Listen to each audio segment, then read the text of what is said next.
In addition to learning about the Rocky Mountain Chamber of Commerce programs to improve business expertise and provide networking opportunities for American Indians living in Denver, Executive Director Shadana Dickerson Sultan's personal story of how she cured a flesh-eating disease after exhausting conventional medicine by engaging in her tribe's traditional jingle dancing. You will love this story. Enjoy. My husband is from the Middle East, so we incorporate, the naan, the bread, the traditional bread from the Middle East. Obviously, halal meats are part of our dinner table every night. But if I had to say I had to choose one or a traditional dish or an ethnic dish that's common within our particular household, it would definitely be a base of rice with some type of bread, which is usually naan bread, the tandoori bread from the Middle East, and then some element of poultry. And we cook in a number of different ways. I love chicken shawarma. That's really big in our home. And it's just chicken that's been, over time, it's been seasoned and marinated. And the way that they usually cook shawarma is they put it on a stick and then it's cooked next to the fire, and then they kind of shave the pieces of the chicken off of it. And we'll have, that's absolutely hands down my favorite, is to have chicken shawarma sandwiches, and then of course the rice and the beans and all of the sides. My name is Shadana Dickerson Sultan, and I am Ogalala Kota.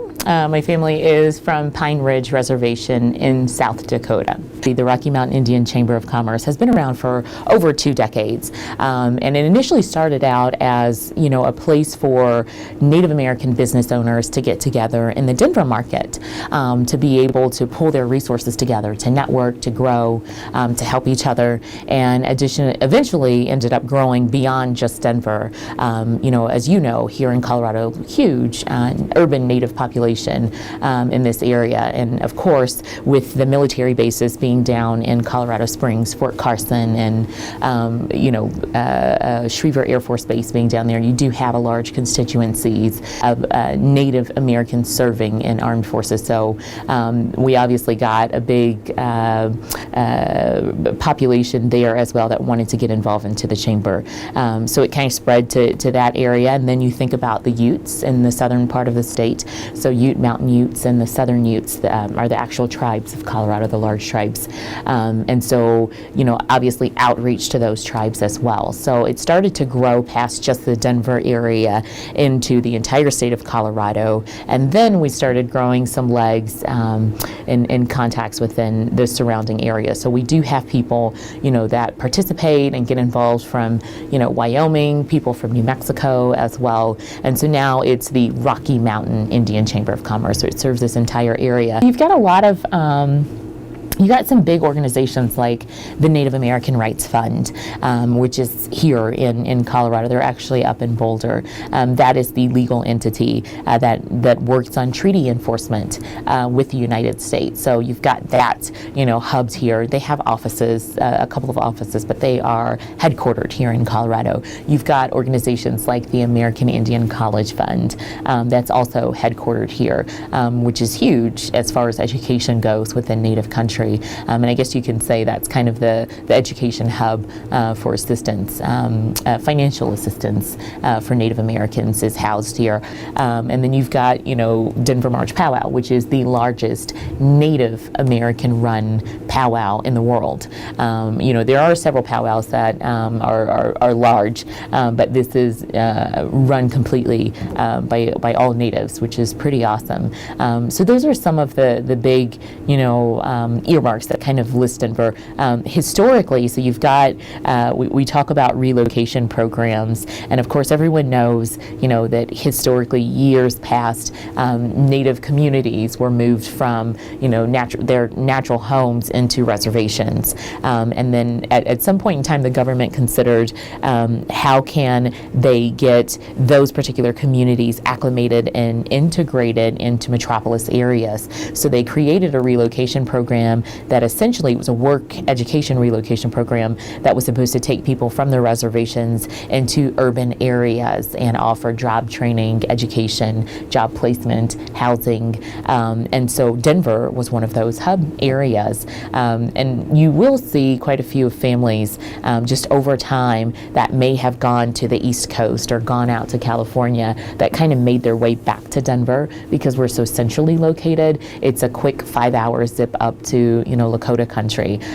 Going into Montana, that's another 5 hours in the other direction. Going down to New Mexico, another 5 hours in the other direction. So it still offers the benefits of living in an urban population and a metro population where you can, pursue those professional careers that you want in those urban populations, but you can still drive home in a matter of hours. So I think Denver has kind of been that oasis, if you will, for natives that still want to have connection to their homes and their families on reservations, but be able to work in an urban area.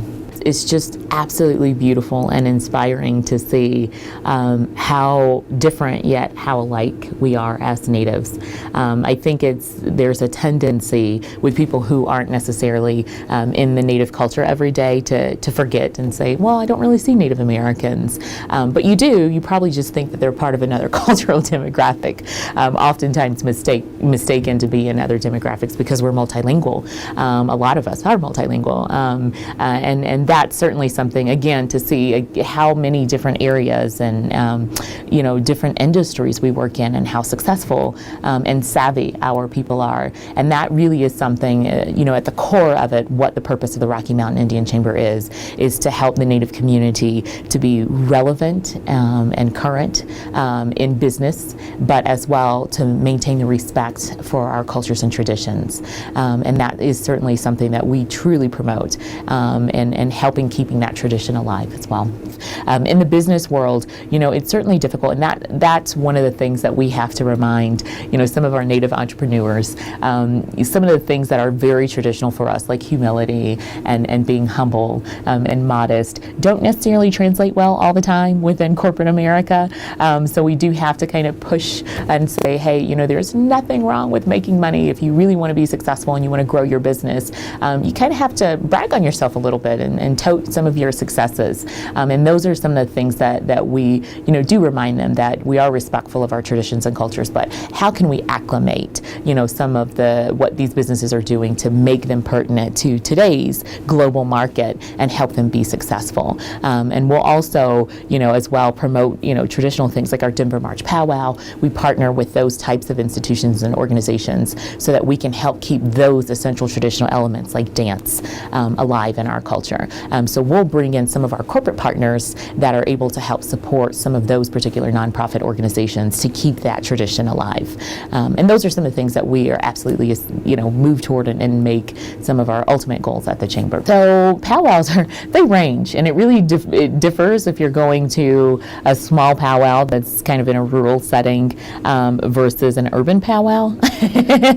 But essentially at the end of the day, it really is to highlight the significance of dance within our culture.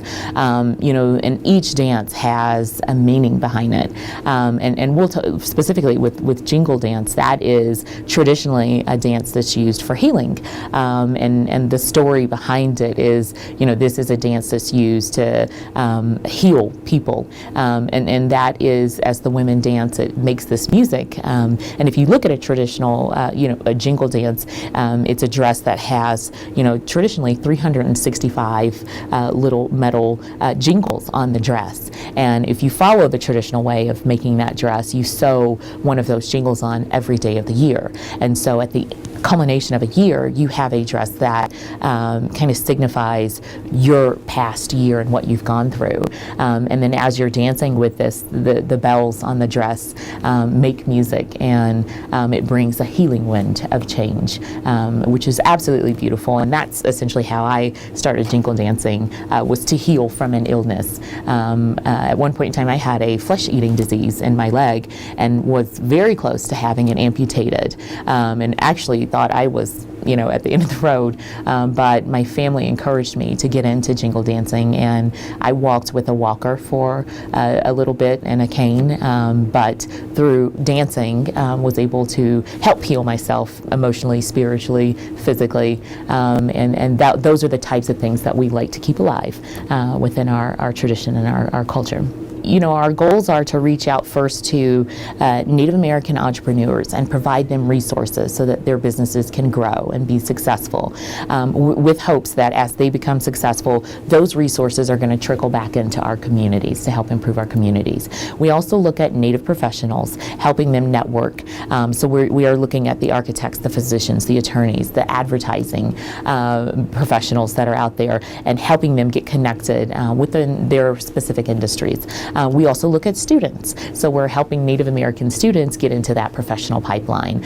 We provide scholarship money every year for students to continue in that path of education, again, with the hopes that as they all become successful, those resources trickle back into our communities. We also focus on Native American tribes and helping them with their economic development and enterprises. And then we help our corporate partners. So those are the big, corporate giants that have a specific message for the Native community. And a lot of times, when you're talking to this particular demographic, it's not like you can buy a commercial and say, okay, check, we've talked to this community, because this is a very niche community. And so we are somewhat of a conduit of helping them get that message back effectively to the community. So we partner with people like the American Diabetes Association. And this year, our social campaign is diabetes awareness. So we're assisting the American Diabetes Association in getting that messaging back to the Native community effectively. One of the things that we're working on is providing, grants or a scholarship of sort to a small business owner. And so we'll look at someone who might be a jewelry maker or someone who does beadwork, and we'll look at, an award of about $2,000 to $5,000 and say, this could help them purchase the textiles that can jumpstart that business, or help them revamp, their website so that they can be on that global market and accommodate shipments abroad. So sometimes it does become financial. We will steer them in the direction of grants and what's available out there. Also, we help them with certification. So we have a number of members who are construction companies, business service companies that handle payroll, HR, and if they need to get 8A certified, if they need to become minority business certified, we help them along that process to make sure they're getting the proper certification and connect them with the right contacts so that they can bid out for those contracts. So it crosses a number of lines: financial, resourcing as far as certification, and then as well networking for opportunities. So we look at things like, and we actually initially came in and started working on this when we were talking with First Nations economic development. And one of the things that they mentioned were, people like Navajo beef, Oneida salmon, or Ogalala bison. These are tribes that actually have products that need to go to that global market. We're working, and that's part of that program with Natives Go Global, and helping them get connected to the right contacts so that we can help facilitate that trade and commerce. I absolutely love what I do. It's funny because you put in when you really love what you do, you don't realize all of the work that goes into, and it's not until someone turns and says, "Wow, how big is your team?" And you say, "Well, it's me and a couple volunteers. That's it." But we're able to pull off some really cool stuff with just the small numbers that we have, and that's really, I think, the biggest thing is just the passion and the drive, and to see the real difference that I'm making with our community. To see these students, we fundraise all year long for scholarship money to help students, and to be able to see these students go on, now, and I volunteered with the Rocky Mountain Indian Chamber for 3 years before coming to work with them, and to now see some of the students that I remember 3 years ago that were getting, scholarship assistance, that are now they're doctors and they're doing medical research to help our people. Some of them, work in economic development and they're finishing their PhDs. To see some of them that are going into JD programs, to see, them take those different paths. That to me is probably the most rewarding part of it.